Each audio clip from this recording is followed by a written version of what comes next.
வீட்டில் வேல் வழிபாடு பூஜை முறை பற்றி பலர் என்னிடம் கேட்டிருந்தீர்கள். அதை பற்றி இங்கே பார்க்கலாம். நம் வசதிக்கு ஏற்ப ஏதாவது ஒரு உலோகத்தால் ஆன வேலை முதலில் நாம் வாங்கி வர வேண்டும்.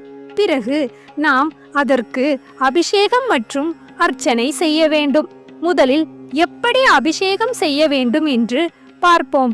அபிஷேகம் செய்வதற்கு காய்ச்சாத பால், விபூதி, பன்னீர், சந்தனம், குங்குமம் ஆகிய பொருட்கள் தேவைப்படும். முதலில் வேலை சுத்தமான தண்ணீரால் கழுவ வேண்டும். பிறகு ஒரு செம்பு தட்டை வைத்து அதன் மேல் வெள்ளி கிண்ணம் அல்லது செம்பாலான பாத்திரத்தை வைத்து அதில் பச்சரிசியை நிரப்பி அதன் நடுவே வேல் நிற்பது போல வைக்க வேண்டும். பிறகு காய்ச்சாத பாலை ஊற்றி அபிஷேகம் செய்து வேலின் நடுவில் சந்தனம், குங்குமம் வைத்து கற்பூர ஆராதனை காட்ட வேண்டும். பிறகு தண்ணீரை ஊற்றி அதை கழுவிவிட வேண்டும். அடுத்ததாக விபூதியை வைத்து இதேபோல் அபிஷேகம் செய்ய வேண்டும். பிறகு பன்னீரையும் சந்தனத்தையும் ஒன்றாக கரைத்து அதனால் அபிஷேகம் செய்ய வேண்டும்.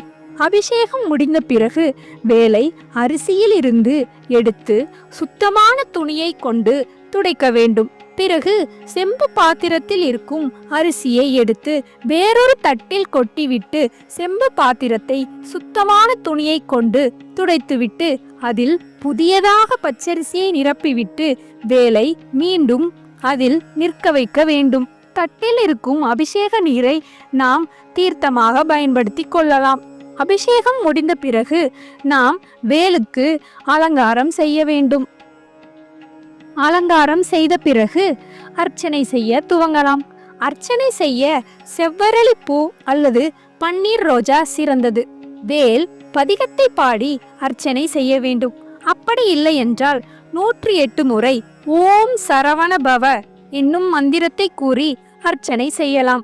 நெய்வேத்தியமாக வெற்றிலை, பாக்கு, வாழைப்பழம் மற்றும் தேங்காய் வைக்கலாம்.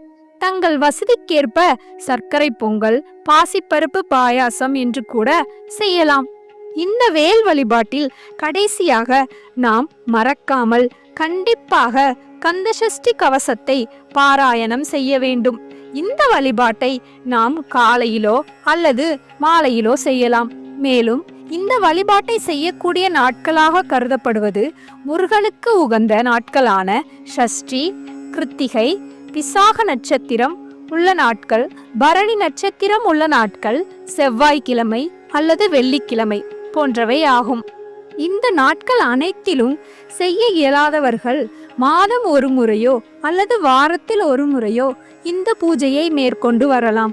மேற்கூறிய முறையில் முருகனின் வேலுக்கு அபிஷேகம் மற்றும் பூஜைகள் 21 நாட்கள் செய்து வருவதால் உங்களுக்கு ஏற்பட்டிருக்கும் எத்தகைய பிரச்சனைகளையும் தீர்வதற்கான வழி பிறக்கும். தொழில், வியாபாரம் அல்லது இன்னும் பிற விஷயங்களில் எதிரிகளால் ஏற்படும் தொல்லைகள் நீங்கும். செவ்வாய் தோஷம் ஏற்பட்டு நீண்ட காலமாக திருமணம் ஆகாமல் இருப்பவர்களுக்கு கூடிய விரைவில் திருமணம் நடக்கும்.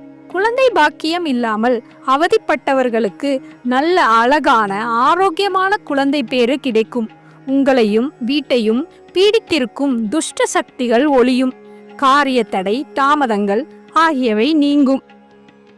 வேலுண்டு வினையில்லை என்ற கூற்றுக்கு ஏதுவாக வேலை வணங்குபவர்களுக்கு எந்த தீவினைகளும் நெருங்காது என்பார்கள்.